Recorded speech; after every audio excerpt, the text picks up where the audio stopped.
Hello, hoop heads, and welcome back to Jersey Jump Shot, the first and only podcast dedicated exclusively to college basketball in the Garden State.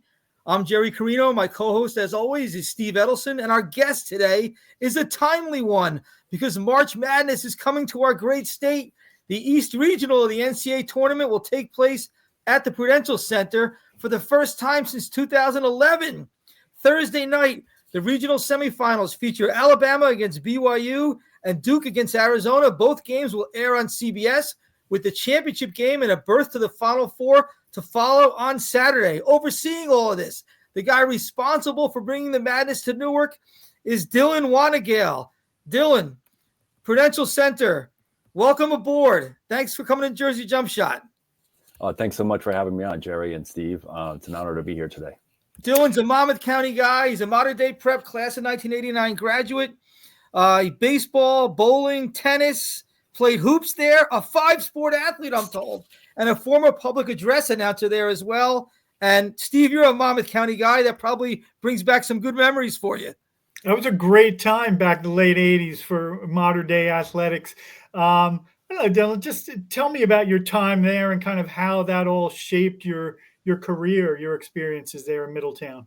Yeah, thanks, Steve and Jerry. Appreciate that intro. Yeah, five sports, not all at the varsity level, which shows a great passion for sports, but perhaps not the talent. But yeah, it was a great time. It was modern day Seraphs. The Seraph is a six-winged angel. For those who don't know, it was a wonderful time in my life. I owe so much to my time at Modern Day. It saddens me greatly that the school is no longer there. But perhaps I'm to blame. Any school I ever attended as a student is now closed. Attended two elementary schools, St. Catherine's in East Keansburg, St. Anne's in Keansburg, Modern Day High School, and the Staten Island campus of St. John's University.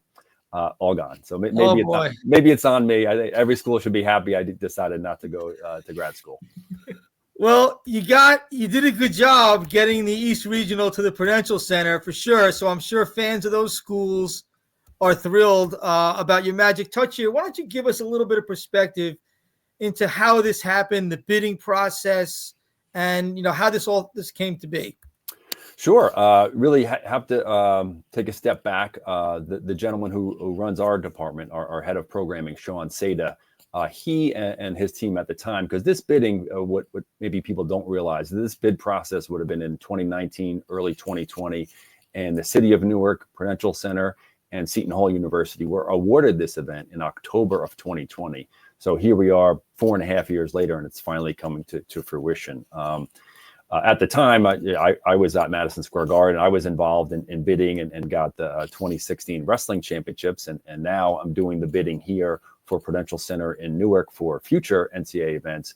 And really my role in this event, once it was already awarded, having joined this company in April of 2021, Harris Blitzer Sports and Entertainment, was really to get this event across the finish line.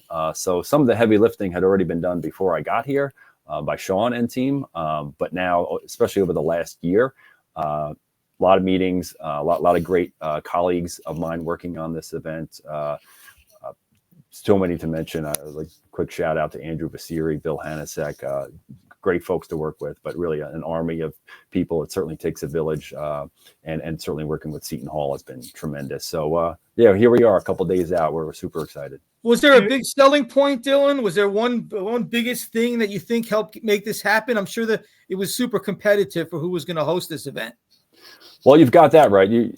Anyone bidding, you're literally competing against every city, every arena in the country for these events. The demand is through the roof to try and get one for your city. I would say the NCAA does a great job of cycling through different markets. 2011 to 2025, 14 years, that's a long time. And certainly we're hopeful to deliver an A+ event for the NCAA and have them back here in Newark even sooner than that. But I think they just saw it's time. This market is ripe every year as far as the Billboard and Pollstar rankings go. We're top 10, not domestically, but in the world. So people know you come to Newark, you can sell tickets. Jersey fans are very real fans, very passionate fans. They'll be loud, they'll be boisterous. And yeah, I think the NCAA saw, hey, it's time to go back to Newark, and we're glad they did. You know, Dylan, you referenced the 2016 NCAA Wrestling Championship at Madison Square Garden. You know, and I think most people don't realize how big an event that is. How did that event kind of help you in this process, getting this over the finish line, as you said? Yeah, I mean that one in my 32-year history of booking events and being involved in the live event industry, I would say is a career highlight, and hopefully this week we'll top it. It's going to be a great one. But yeah, I think it's just all the little details. The NCAA does a tremendous job of providing you with a nearly 300-page manual of everything you need to familiarize yourself with and need to be prepared to answer on and know what the rules and regulations are in every little detail. So that is this business in a nutshell. The devil is in the details. It's the smallest little detail that can come back and bite you. So really, myself and our entire team here are really just looking over everything with a fine-tooth comb. This event loads in on Tuesday. For a Thursday game, which is unusual. You guys have seen changeovers where you're doing hockey and basketball in the same day. Right. But here, the level of detail, loading in a brand new court and everything that goes with that. There's a Tuesday night 5 p.m. walkthrough with the white glove, and hopefully we'll pass all those tests. But on wrestling, yeah, that's an incredible event. I did go down to Philadelphia this past Friday to see that event again, and have decided, quite frankly, I cannot retire until I get that event to Newark. So that's the goal. What an amazing event. You're right.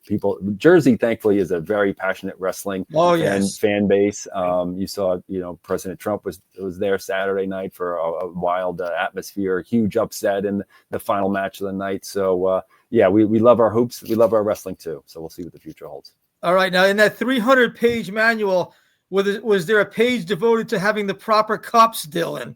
We know that's a big thing. Well, I will say that we and our partners at Levy, who does all the concessions here, did go out and secure these NCAA March Madness branded cups. So everyone buying a beverage here on Thursday or Saturday will receive one of these and all right. Enjoy. I'll be drinking out of that for sure for 2 days this week, maybe 3 days. What's the biggest challenge of hosting the regional, especially the semifinals? You have 4 different fan bases, 4 different pep bands, 4 different student sections. How does this even work? How do you do that? And how's it different? How's the seating arranged? Give me an idea of how that all gets sort of figured out. Sure. On the seating, the NCAA does a tremendous job. A gentleman by the name of Jared Kramer works very closely with our head of ticketing, Al Cass, and they're really involved in, the fans of this school are going to be in this section. And basically what happens is the teams with the better seeds will get seats directly behind their bench. And the teams with the lower seed, generally speaking, wind up across the court, opposite their bench.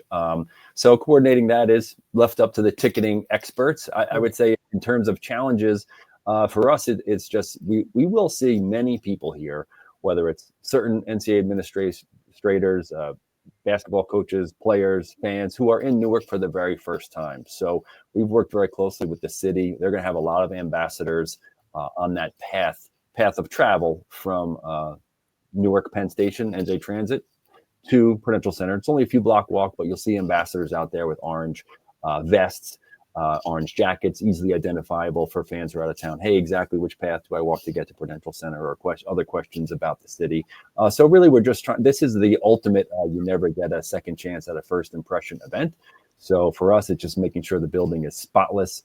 Everywhere that the coaches and players will be has a fresh coat of paint, and every shower head's been replaced. Every soap dispenser has been replaced. Like, the place is really spotless, for a venue that's close to 18 years old, just finished our 18th season with Seton Hall. We feel great about the condition of the venue, and it feels new. I think one thing people marvel at as they watch these is the court specific, playing surface for every venue. Tell me about that. When does that get there, put down? Where does that come from? All that. Yeah, there's a company called Connor Sports that is the official partner for the NCAA. They make beautiful basketball courts. We have a Devils game tonight. We're recording this on Monday, so that installation will happen on the overnight. So we'll clean up the arena. We'll cover the ice in between 11 p.m. and 2 a.m. And shortly thereafter, that court installation process will begin. A collaboration between the Connor Sports team and our in-house venue laborers, and excited to see it. Their courts are pristine, look beautiful on the broadcast. So yeah, they just bring it in a truck and it sits outside, and then you'll bring it in, and then it'll go back in the truck and head back to Indianapolis. Is that what happens? That's correct. Although, it's interesting that you bring that up, Jerry. We are having discussions about time for us to purchase a new court. So we're exploring options of either purchasing the court that's used here for this event, or as you may know, we're part of the Harris Blitzer Sports and Entertainment family. The 76ers have potentially an extra court that we're looking into acquiring. So one of those two will happen. But yeah, if we don't buy it, someone else will purchase it for sure and sand it down and put their logos on it. That's that business. But yeah. Interesting. How do you know a court's time is up? Yeah, that's a good question. I would say, like most things, it's the eye test, and also, just shelf life. You can research the shelf life of these things, and they're depending upon how many times you sand them down, that can affect how many years a court will live. But that 20 plus years is about what you get, and then it's time. There's old stories about Walsh Gym, Seton Hall's on-campus arena, that there used to be dead spots in the wooden floor where the players would know, the home team would know not to dribble. Now, those days are long gone. I mean, these are super high-performance courts. Correct. Yeah, that sounds like the old Red Auerbach stories with the Boston Celtics and the old Boston Garden, too. Yeah, same stuff, the dead spots. Charming for sure. You mentioned Seton Hall is obviously a longtime partner. This has been their home since 2007, since the place opened. What's Seton Hall's role in this, and what are their contributions as the host school? Yeah, they've just been an amazing partner. We work very closely with Brian Felt, and on his team is Thomas Chen, who's just unbelievable workhorse. Their role, two things. I mean, they've done a ton, but if I had to call out too, like the actual game operations, the act of operating a competitive D1 basketball event, and everything that goes into that. Since they do it here 14, 15 times per season, all their staff is in place and will be helping make sure that everything runs perfectly. And now, as you've probably seen in some of the other sites, the NCAA mandates that you have the shot clock with the 10th of a second. Right. So we have that now. And then also the other interesting thing that maybe fans wouldn't know is when the four teams arrive here in Newark at the airport, kind of mapping out almost minute by minute the path that they have from the airport to their hotel. We are collaborating with Seton Hall and the New Jersey State Police to provide state trooper police escorts everywhere they go. So Seton Hall is really taking the lead on that and just making sure that everything with their hotel check-in and all those little details, and making sure that the coaches and players and administrators really can just focus on playing the most competitive game of their lives. That's all they have to worry about, and everything else is smooth sailing. What's a ticket demand like for this, Dylan, compared to just maybe some other events you've handled?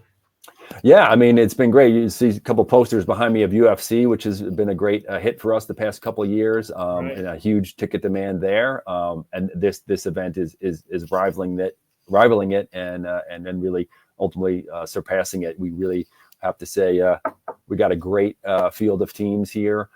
In Newark, let's be honest, Duke, you hit the jackpot with Duke.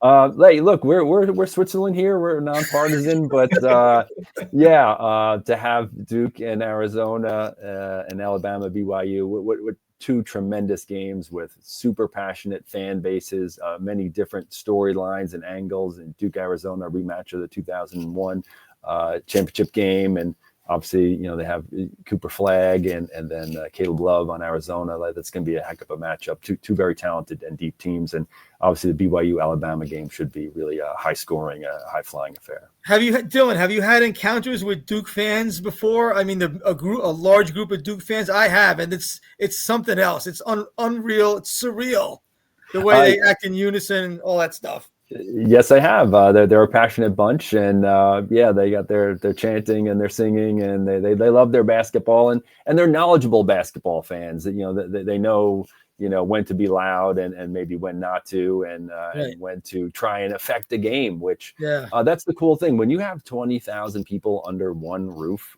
on top of the court, you can affect the game. You can affect the referees, to some extent. So, that's all part of the beauty of college basketball. And we're looking forward to that. I was there in 2011, courtside, covering the regional. The last time it was in Newark, and Kentucky, North Carolina. I mean, it was the Prudential Center really shined. It was an awesome experience, like you said, with what was at stake and the fan bases and the brands that were there.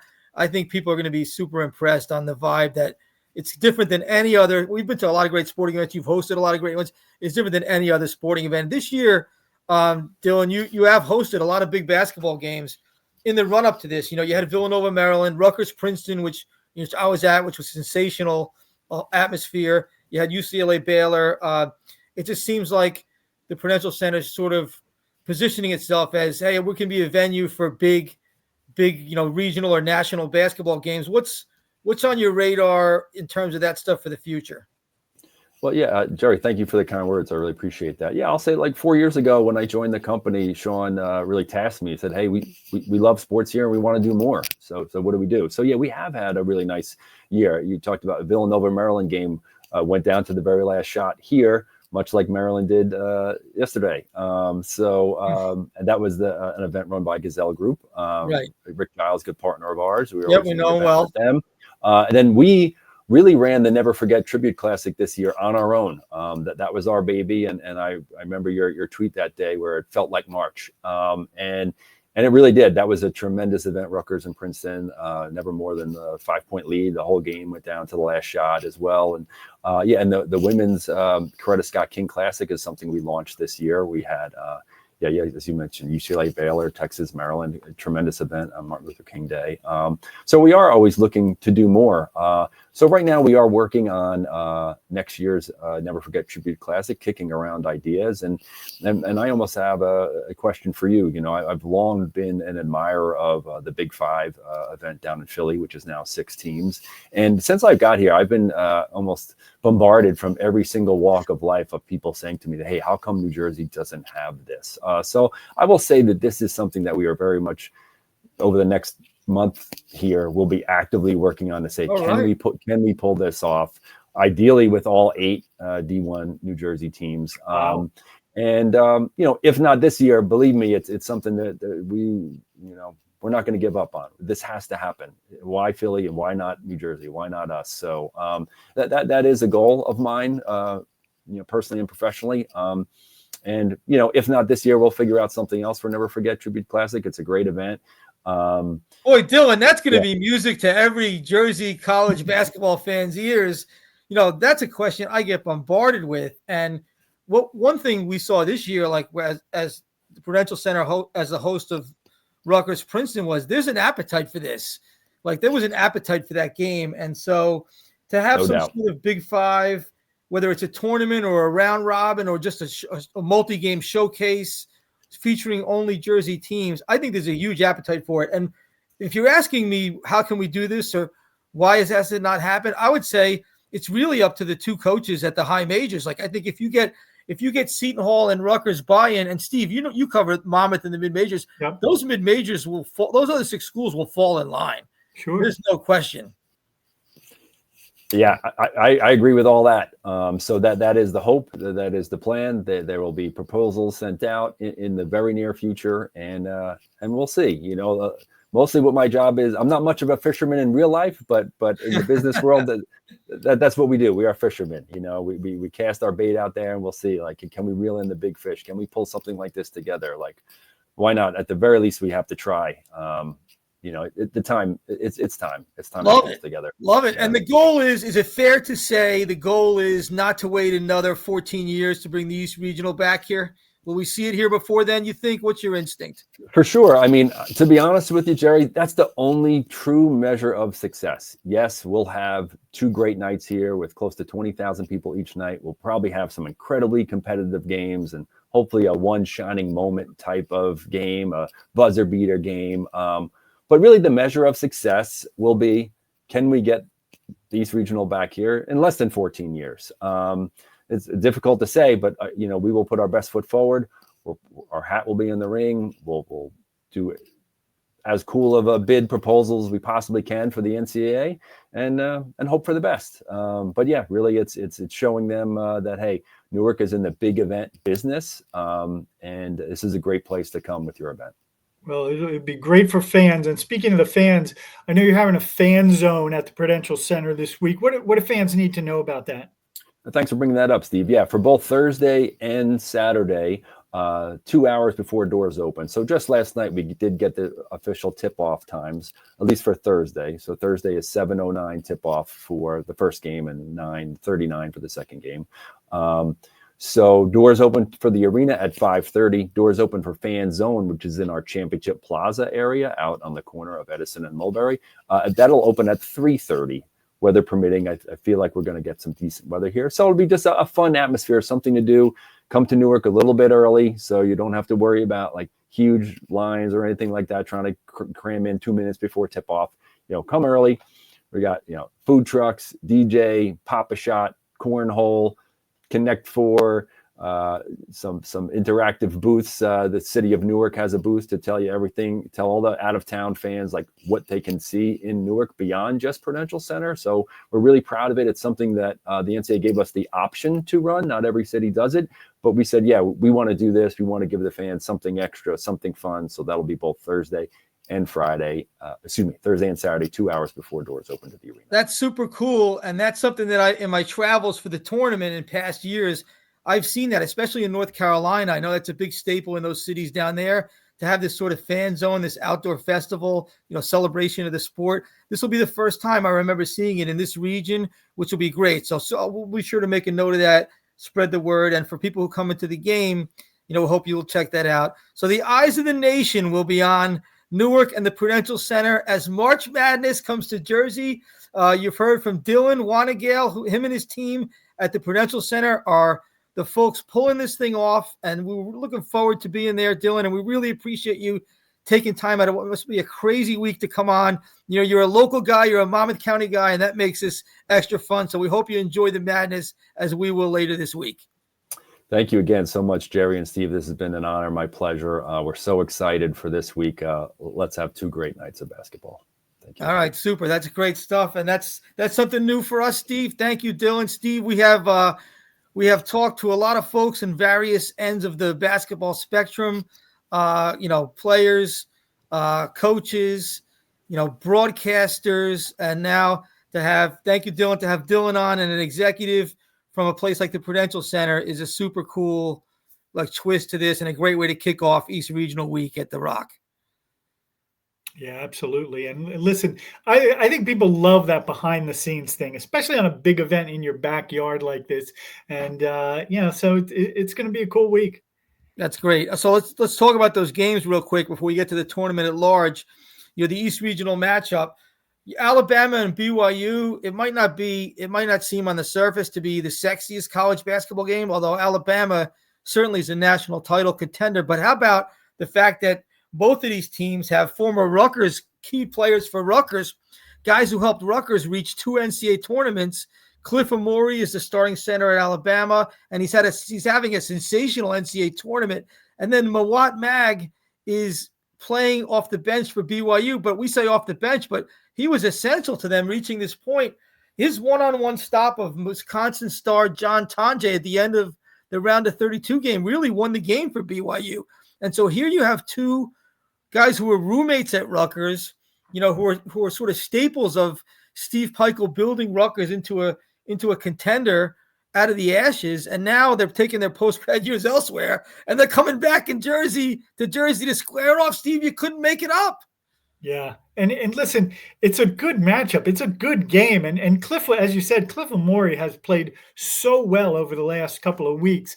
It's really nice to see. And listen, Alabama, this is their 3rd straight Sweet 16. I mean, this team is legit, and I think they have a real chance to win it all. So, you can't help but wonder, Steve, and we've been down this road, but watching these 2 guys in the tournament, and I'm speaking to some of their former teammates this week about it. watching these two guys do what they're doing to help their teams reach this point, especially on the defensive end, you can't help but wonder what might have been. And we know it wasn't really a feasibility given Rutgers, problems with NIL and lack of funds to retain players. But what might have been in a hypothetical world had one or both of Cliff and Mag stayed and done their post-grad years at Rutgers, we might be talking about Rutgers playing in this East Regional this week. Right, and it's amazing. That's how transient the game has become right now. But yeah, that was what was missing from Rutgers this year, was that solid presence, particularly on the defensive end. When you look at Amore and you see what he's doing now, I mean, that would have been such a huge help for Rutgers this year. But how about Duke? And Dylan has to say the thing about being Switzerland, which is funny. But how about Duke being at the East Regional? I mean, what a boost that is to this whole thing. Like, Duke and Cooper Flagg are just a traveling show right now, Steve. Yeah, and I brought this up where, last year I went to see Montverde play over at Franklin High School at the Metro Classic against St. Rose. And listen, it was chaotic. Everyone was there to see Cooper Flagg. You had dads with their kids, kind of checking that I saw Cooper Flagg in high school box. That's how big this guy was going to be. And he's done nothing to disappoint this year, and now he's coming to Newark. I remember that feeling when LeBron James came, 20 plus years ago to the Trenton Arena with the primetime shootout, and the place was full, and it was like you were there, the I was there type of moment that people will talk about for generations. And yes, that's going to be one of those moments. If you get, as we expect, Duke and Cooper Flagg advance to that regional final, maybe they play this Alabama team in what would be the most anticipated game of the NCAA tournament to that juncture. That will be one of those who I was there in the building type moments. And, that's something that will really be fascinating as we watch that unfold this week. Other big dance impressions so far, Steve, it's a weird first weekend. No mid-majors survived, which is very rare. No Big East teams advanced. Really, it's all like your power football conference schools that are left. And I understand the sentiment that thinks, well, these are the best teams in this year, and you want the best teams in the later stages of the tournament. But I think it was not. We lost some of the charm this year, the NCAA tournament, without all that Cinderella, the St. Peter's, the FDUs, the wild upsets. We lost some of the charm this year, and I hope it's just a one-year blip and not a trend. But I'm afraid that maybe it's a trend. What do you think? Well, I think that's the concern right now, is that money is just going to overwhelm the sport, and that if you're not one of the big players with a lot of money, the era of the mid-major making a run might be over. And as you said, I think that would be unfortunate for the NCAA tournament, because that was really the heart and soul of it, getting to see those teams make those runs. Yeah, and that hopefully that comes back. Obviously, it's not going to happen this year. Hopefully that comes back. The one mid-major that came the closest to breaking through to the second weekend was Colorado State, which suffered just a dagger to the gut as Maryland and Kevin Willard advanced on a buzzer beater. And, it's a big moment for Kevin, who we know well, of course, to finally make the second weekend. He got to the NCAA tournament 5 times with Seton Hall. He only won 1 game. Of course, the big asterisk there, Steve, is his best team, which would have been a number 3 or a number 4 seed playing in Albany in 2020. Never got a chance to play because the world shut down due to COVID. I know that really stung Kevin deeply. That sort of like hung with him like an anvil on his back, I think. And so it did feel like a weight was lifted for him. He did a great job drawing up a final play to get Derek Queen going to the basket, his big star center.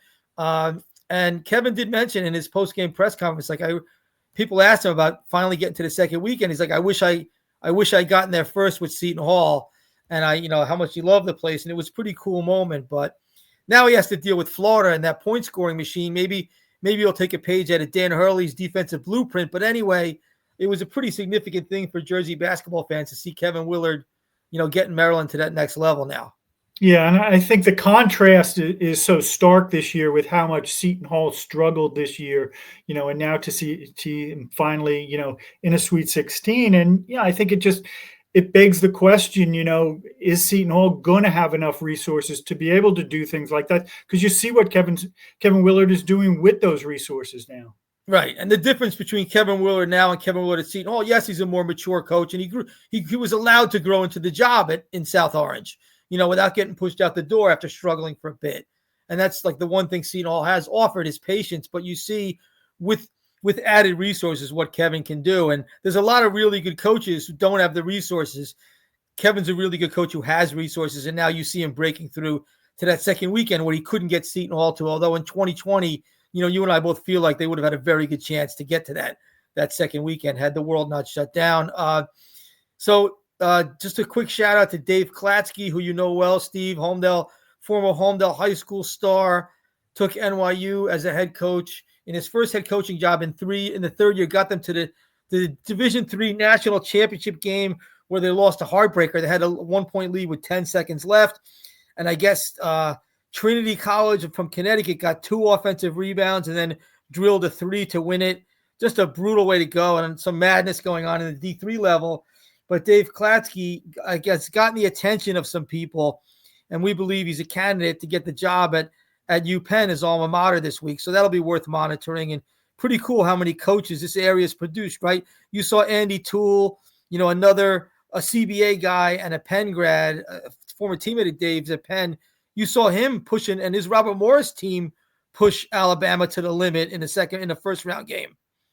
Yeah, and listen, that Robert Morris really showed well in that game. I mean, they were right in there into the final minutes, right to the end. So great effort. And listen, I would think Andy Toole, whether it's Penn or other jobs, is going to be getting some interest as well. He said, this is the best Robert Morris team that they've ever had. He's been there 15 years. I know Mike Rice took some umbrage with that, who was his mentor. Mike had some good teams before he came to Rutgers, but I agree with Andy, having seen a lot of these teams. Like Robert Morris is the next level. They're no longer this little Northeast Conference engine that could. That's a good mid-major program coming out that dominated a good, solid mid-major league. And Andy Toole has shown that he could raise his level along with the conference level being raised. So good for him. Good for Dave Klatsky. Some interesting local storylines going forward. Will Kevin Willard take the Villanova job? We'll have to see what happens. There'll be a week of speculation now with that.